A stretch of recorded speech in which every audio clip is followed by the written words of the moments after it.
अतीक अहमद के बेटे मोहम्मद उमर और अली अहमद को मिली बड़ी राहत। हाई कोर्ट ने मोहम्मद उमर और अली अहमद की पैरोल अर्जी मंजूर होने के बाद दोनों छोटे भाई आबान के जनाजे में शामिल हो सकेंगे। हाई कोर्ट ने कहा है कि पैरोल के दौरान मीडिया से कोई बातचीत नहीं करेंगे। इलाहाबाद हाई कोर्ट में पैरोल के लिए दाखिल की गई थी अर्जी। छोटे भाई आबान के अंतिम संस्कार में शामिल होने के लिए मांगी थी पैरोल। अली के अधिवक्ता सफदर काज़मी ने क्या कहा, आबान अहमद के जनाजे में शामिल होंगे उमर और अली। हाई कोर्ट ने दी 1 दिन की पैरोल पूर्व सांसद अतीक अहमद के बेटे आबान अहमद के जनाजे में शामिल होने के लिए जेल में बंद उनके भाइयों उमर अहमद और अली अहमद की ओर से दायर पैरोल याचिका पर इलाहाबाद हाई कोर्ट ने राहत प्रदान की है। दोनों की बुआ परवीन कुरैशी की ओर से दाखिल पैरोल अर्जी पर हाई कोर्ट में अधिवक्ता सफदर काज़मी ने पक्ष रखा। सुनवाई के बाद अदालत ने उमर और अली को 1 दिन की पैरोल मंजूर कर दी। अदालत ने निर्देश दिया है कि दोनों भाई पुलिस अभिरक्षा में जनाजे में शामिल होंगे। साथ ही उन्हें परिवार के सदस्यों से 1 घंटे तक मुलाकात की अनुमति भी दी गई है। निर्धारित अवधि पूरी होने के बाद दोनों को पुनः संबंधित जेल भेज दिया जाएगा। पैरोल के दौरान दोनों लगातार पुलिस की निगरानी में रहेंगे और अदालत द्वारा तय सभी शर्तों का पालन करना होगा। तदफीन के अलावा 1 घंटे की इन्हें मोहलत मिलेगी, जिसमें अपने भाइयों, तीनों भाई और जिसने पिटीशन फाइल करी थी अपनी फुप्पी, उनके साथ 1 घंटे में ये टाइम स्पेंड कर सके, उसकी जिम्मेदारी पुलिस को दी है। आसान ज़बान में बताएं कि ये कैसे शुरुआत इसकी, वो कब आएंगे, कैसे, कितनी देर रहना है, क्या उसका कुछ टाइम भी है? ये कल इनकी तदफीन होगी। कोर्ट में हमने बताया है कि कल दैट इज 8/8/2026 को रात में तकरीबन 8 बजे, तो उससे पहले ये आएंगे, पुलिस कस्टडी में आएंगे, पूरे वक्त पुलिस कस्टडी में रहेंगे, पुलिस सिक्योरिटी एस्कॉर्ट के साथ रहेंगे, तदफीन करेंगे, उसके जो अरकान होते हैं वो पूरे करेंगे और 1 घंटे की मोहलत होगी, जिसमें ये इमीडिएट फैमिली मेम्बर्स जो है वो अकेले में मिलके बातचीत करेंगे और फिर वापस जाएंगे।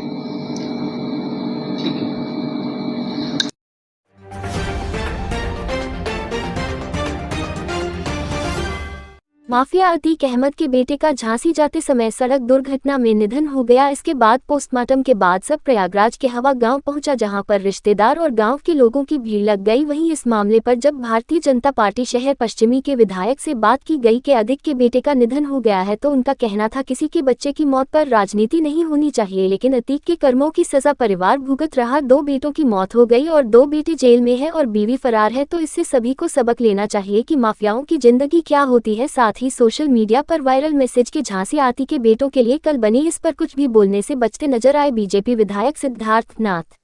क्या कहेंगे साथ? देखिए, कि किसी के बच्चे की मौत हो तो उस पर कोई राजनीति नहीं हो सकती, लेकिन एक जरूर है संदेश, और ये सभी उन लोगों के लिए है जो डॉन या माफिया बनते हैं, कि जो तुम करोगे परिवार भुगतता है।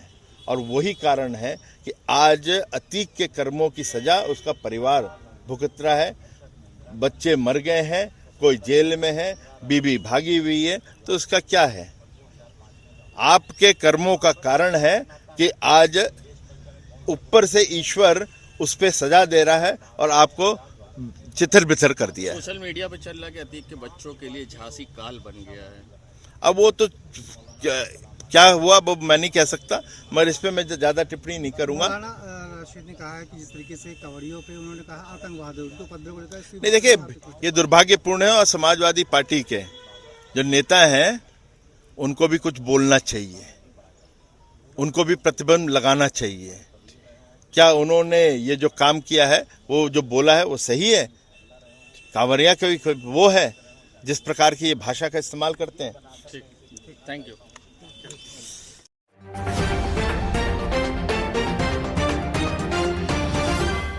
प्रयागराज मंडल के नए कमिश्नर डॉक्टर लोकेश एम ने गुरुवार को अपना कार्यभार ग्रहण कर लिया। इसके बाद कमिश्नर आज गांधी सभागार में मीडिया से रूबरू हुए। कमिश्नर ने अपनी प्राथमिकताएं गिनाते हुए कहा कि सरकार की योजनाओं को जनता तक पहुंचना उनकी सबसे पहली प्राथमिकता होगी। उन्होंने कहा कि प्रयागराज में आने वाली बाढ़ और आगामी माघ मेले को लेकर भी तैयारियों को बेहतर ढंग से किया जाएगा। उन्होंने मीडिया कर्मियों से फीडबैक में शहर में जल भराव और ट्रैफिक जाम की समस्या का संज्ञान लेते हुए कहा कि इस दिशा में नगर निगम और पुलिस के सहयोग से काम करेंगे ताकि लोगों को सहूलियत हो। उन्होंने मीडिया से भी संवाद बनाए रखने की भी बात कही है। कमिश्नर डॉक्टर लोकेश एम ने कहा है कि प्रयागराज धार्मिक लिहाज से बेहद महत्वपूर्ण जगह है, इसलिए सरकार की जो प्राथमिकताएं हैं उन सभी योजनाओं का धरातल पर क्रियान्वयन मंडल के सभी 4 जिलों में हो, इस पर उनका खास फोकस रहेगा। कोई प्रयागराज जिले में राजस्व की सबसे ज्यादा समस्याएं होने के सवाल पर कहा है कि नियम के मुताबिक सभी समस्याओं का समाधान किया जाएगा। गौरतलब है कि commissioner doctor Lokesh M Prayagraj में मुख्य विकास अधिकारी भी रह चुके हैं, इसलिए प्रयागराज शहर और यहाँ की समस्याओं से काफी हद तक परिचित भी हैं। उसको तुरंत इम्प्लीमेंट करना होगा। अभी माननीय मुख्यमंत्री जी का निर्देशन मिला है कि बाढ़ शुरू हो चुका है। जो बाढ़ से जो प्रभावित इलाका है उसको हमें लगातार मॉनिटर करना पड़ेगा। जल का स्थिति क्या है और जल भराव का जहाँ परिस्थिति है उसको हमें तो वहाँ पर टीम को भेज के इश्यूज़ को अटेंड करना होगा। इसके साथ साथ जो माघ मेला आएगा उसको भी हमें तैयारी जल्दी से शुरू करना पड़ेगा।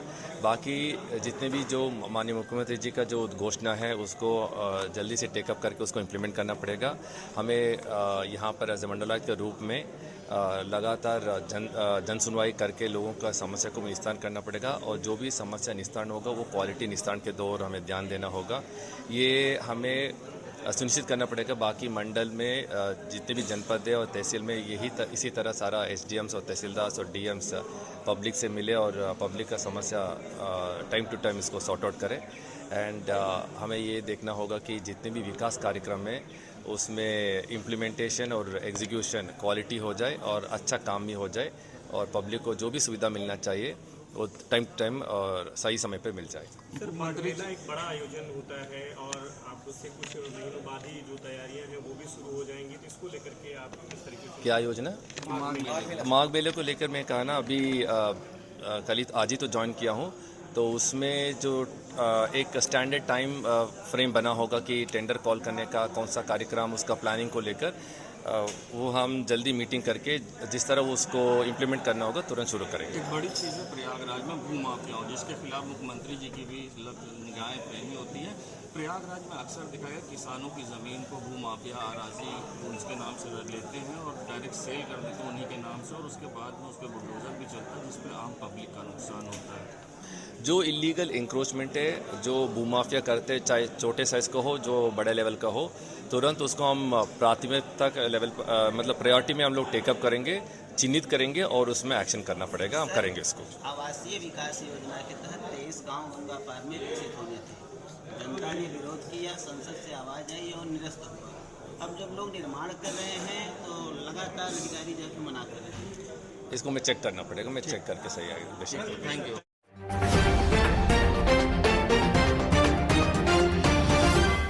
संगम नगरी प्रयागराज में राहुल गांधी के होने वाले संवाद कार्यक्रम छात्रों की गूंज से पहले राजनीतिक गर्मा गई है। राहुल गांधी के कार्यक्रम से पहले यूपी के पूर्व कैबिनेट मंत्री शहर पश्चिमी के विधायक सिद्धार्थ नाथ सिंह पारसी कब्रिस्तान पहुंचे। राहुल गांधी के दादा फिरोज गांधी की कब्र पर फूल चढ़ाकर नमन किया। इस मौके पर विधायक सिद्धार्थ नाथ सिंह ने मीडिया से बात करते हुए कहा कि एक पारसी परिवार की शिकायत पर मैं कब्रिस्तान का निरीक्षण करने आया था, इसलिए फिरोज गांधी की कब्र पर आया था। कल राहुल गांधी आए तो जरूर आप लोग ये सवाल पूछेगा, मगर अपने दादा की खबर क्यों नहीं जाते? जैन जी को क्या संदेश देंगे? नहीं, देखिए, राहुल गांधी हमारे वजह नहीं है। हमारा तो वजह है हमारे सिद्धांत जो हमारे प्रधानमंत्री जी से आते हैं, सबका साथ, सबका विकास, सबका विश्वास। और पारसी समाज भी भारत के नागरिक हैं, उनकी भी सिमेंट्री या कब्रिस्तान उनका भी अच्छा होना चाहिए, सुंदर होना चाहिए, इसलिए है। लेकिन राहुल गांधी आ रहे हैं, उनसे जरूर पूछ लीजिएगा कि राहुल गांधी और प्रियंका वाड्रा, आप जब भी आते हैं तो आप क्यों नहीं अपने दादाजी की कब्र पे जाते हैं? वहाँ पे क्यों नहीं प्रणाम करते हैं? क्यों नहीं झुकते हैं? क्या वो आपके दादा नहीं हैं? तो आपको क्या संस्कृति मिली है कि ये है कि आप अपने बड़ों का सम्मान मत करो? तो राहुल गांधी को जो एक पारिवारिक जो संस्कार के प्रति जेनजी को कुछ समझाना है तो वो कैसे समझाएंगे? और जेनजी वो कैसे समझेगा जो अपने बड़ों का या दादा का सम्मान नहीं करता? क्या लगता है क्यों नहीं आते हैं यहाँ पर जो है अपने दादा कब्र पर? भाई, उनकी दादी तो प्रधानमंत्री थी, दादा थोड़ी थे। तो वो तो इस समय लगता है कि सत्ता के अलावा कुछ समझते नहीं है। कहीं समझते होते तो वो दादा के पास भी आते। दादा बहुत परिवारों में डिफरेंसेस होता है, मगर जब परिवारों में डिफरेंस होता है तो ये नहीं होता कि आप अपने बड़ों का सम्मान छोड़ दोगे, क्योंकि आप तो उस समय पैदा भी नहीं हुए थे जब उनके दादा किए थे। मत सम्मान तो करना चाहिए, और वो भी आप प्रयागराज आते हो, ये तो आपकी भूमि है, जाना चाहिए था, क्यों नहीं गए? इसका जवाब तो उनको देना चाहिए। इसके पीछे वजह क्या मानते हैं, क्यों नहीं आते हैं? क्या वोट बैंक है या कुछ और पॉलिटिक्स है? नहीं, ये तो उनकी पारिवारिक पॉलिटिक्स है। वोट बैंक तो साध ही नहीं सकते, वो कोशिश कर रहे हैं नकल आके।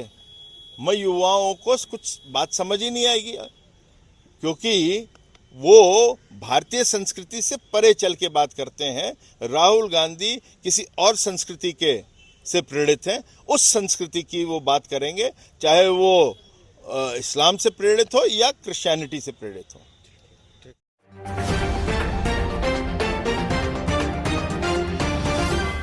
कांग्रेस के प्रदेश प्रभारी राजेंद्र पाल गौतम का बयान। कहा, राहुल गांधी के कार्यक्रम की तैयारी पूरी। राहुल गांधी का छात्रों और युवाओं से संवाद का कार्यक्रम ऐतिहासिक होगा। राहुल गांधी छात्रों से संवाद के जरिए उनकी समस्याओं को लेकर एक नया रास्ता तलाश करेंगे। कहा, इसके माध्यम से एक नई शुरुआत होगी। यहां से आजादी का एक नए तरह का आंदोलन शुरू होगा। बीजेपी नेता सिद्धार्थ नाथ सिंह के बयान पर किया पलटवार। बीजेपी शिक्षा और रोजगार की बात नहीं करती है। यूपी सरकार स्कूलों को बंद करती जा रही है। बीजेपी सरकार देश के संसाधनों को पूंजीपतियों के हाथों में बेच रही है। कहा, हम ऐसे मुद्दों पर भड़कने वाले नहीं हैं, बल्कि हमारा पूरा फोकस बच्चों की शिक्षा और रोजगार के मुद्दे पर है। सिद्धार्थ नाथ सिंह ने कहा था कि राहुल गांधी अपने दादा फिरोज गांधी की कब्र पर फूल चढ़ाने नहीं जाते। कांग्रेस प्रदेश प्रभारी राजेंद्र पाल गौतम ने कहा है कि बीजेपी कभी भी देश की बात नहीं करती है। कहा, प्रधानमंत्री मोदी और अमेरिकी राष्ट्रपति डोनाल्ड ट्रंप में एक बात कॉमन है। आरोप लगाया है कि मोदी ट्रंप को दोस्त बताते हैं और ट्रंप मोदी को दोस्त बताते हैं। आरोप लगाया है कि ट्रंप भारत से नफरत करते हैं और मोदी भी भारत से नफरत करते हैं। कहा, ट्रंप भी भारत के खिलाफ योजनाएं बनाते हैं और मोदी भी भारत के खिलाफ योजनाएं बनाते हैं। कहा कि सिद्धार्थ नाथ सिंह को इसके बारे में बताना चाहिए। तो छात्रों के साथ संवाद करेंगे, युवाओं के साथ संवाद करेंगे, बेरोजगारी पे भी चर्चा शुरू करेंगे और छात्रों की भी ओपिनियन लेंगे। और अलग अलग जो हमारे हॉस्टल्स हैं, वंचित वर्गों के हॉस्टल्स हैं या दूसरे हॉस्टल्स हैं, वहाँ पे भी हमारे अलग अलग वर्गों के छात्र जाके संवाद कर रहे हैं, उनको आमंत्रित कर रहे हैं, रजिस्ट्रेशन करा रहे हैं। बहुत बड़ी मात्रा में रजिस्ट्रेशन हुआ है और बहुत बड़ी मात्रा में छात्र आ रहे हैं। और चूंकि हम ये मानते हैं कि छात्रों के पास भी अच्छे सुझाव होते हैं, अपने अपने मन की बात कह देने से काम नहीं चलेगा, हमें छात्रों की बात भी सुननी पड़ेगी, उनके सुझाव भी सुनने पड़ेंगे। हो सकता है देश के निर्माण में बेहतरीन सुझाव कोई छात्रों के बीच से आ जाए। तो राहुल गांधी जी छात्रों के साथ, युवाओं के साथ, बेरोजगारों के साथ संवाद करेंगे और संवाद के माध्यम से उनकी आवाज़ को सरकार के कानों तक पहुंचाएंगे, ताकि सरकार भी उनको केंद्र में रख के अपनी योजनाएं बनाए और बजट के अंदर उनके लिए प्रोविजन करे। चूंकि अभी तक तो बजट ऐसा बना रखा है, मतलब ये समझिए 2% से भी कम, 2 लाख करोड़ से भी कम बजट है शिक्षा का, जबकि शिक्षा के ऊपर ही केवल 3,58,000 करोड़ रुपया बच्चों के पेरेंट्स खर्च कर रहे हैं। तो ऐसी कौन सा बजट बनाया भाई? बच्चों का निर्माण कहाँ से होगा? देश का निर्माण कहाँ से होगा? युवा छात्र बच्चे देश का भविष्य होते हैं और देश का भविष्य जैसा बनाएंगे, जैसे बच्चों का भविष्य बनाएंगे, वैसा देश का भविष्य बनेगा। तो मुझे लगता है कि आज सरकार को छात्रों के लिए शिक्षा के ऊपर बजट बढ़ाना चाहिए, स्वास्थ्य के ऊपर बजट बढ़ाना चाहिए, रोजगार के लिए नए अवसर तलाशने चाहिए, एक्सपर्ट से ओपिनियन लेनी चाहिए और छात्रों से भी ओपिनियन लेनी चाहिए। तो मैं समझता हूँ ये एक ऐतिहासिक प्रोग्राम होगा और यहाँ से युवाओं के लिए एक नए तरह का मार्गदर्शन होगा, नए तरह का रास्ता राहुल गांधी जी तलाशेंगे और छात्रों के साथ संवाद के माध्यम से एक नई शुरुआत होगी, एक तरह का आज़ादी का दूसरा आंदोलन शुरू होगा। अच्छा, क्या पूरा कार्यक्रम राहुल गांधी जी का है कल का? कितने बजे? राहुल गांधी जी 5 बजे प्रोग्राम होगा और छात्रों के साथ संवाद करेंगे, अपना एक प्रेजेंटेशन देंगे, बेरोजगारी के ऊपर देंगे और शिक्षा के ऊपर देंगे। राहुल गांधी जी के आने से पहले आज सिद्धार्थ नाथ जो है फिरोज गांधी जी की कब्र पर गए, फूल चढ़ाया और कहा कि राहुल गांधी जी यहाँ क्यों नहीं आते, उनसे जरूर सवाल करें। और साथ ही कहा कि जनजी को क्या वो संवाद में संदेश देंगे। भारतीय जनता पार्टी को कुछ और करना आता ही नहीं है। शिक्षा की बात करेंगे नहीं, रोजगार की बात करेंगे नहीं, स्कूलों को बंद करते जा रहे हैं, बेच रहे हैं और वो तो बेच रहे हैं, पूरे देश के संसाधनों को बड़े पूंजीपति के हाथ में सौंप दिया। तो ऐसे लोगों के ऊपर हम ध्यान नहीं देंगे। हम अपना पूरा ध्यान छात्रों के मुद्दे पर और रोजगार के मुद्दे पर लगाएंगे। उन्होंने कहा है कि जो अपने ही दादाजी को उनको भूल गए हैं, वो अब युवाओं को क्या लेके चलेंगे? आप भाजपा से ये पूछिए कभी वो देश की बात करेंगे कि नहीं करेंगे? युवाओं की बात करेंगे। देखिए एक बात कॉमन है, आप सब भी समझ लें, एक बात ट्रंप में और मोदी में कॉमन है। मोदी ट्रंप को दोस्त बताते हैं और ट्रंप मोदी को दोस्त बताते हैं। ट्रंप भारत से नफरत करते हैं, मोदी भी भारत से नफरत करते हैं। ट्रंप भी भारत के खिलाफ योजनाएं बनाते हैं, मोदी जी भी भारत के खिलाफ योजनाएं बनाते हैं। तो उस पर बात करें और वो सिद्धार्थ नाथ सिंह जी से उसके बारे में थोड़ा पूछ लीजिएगा। Thank you very much.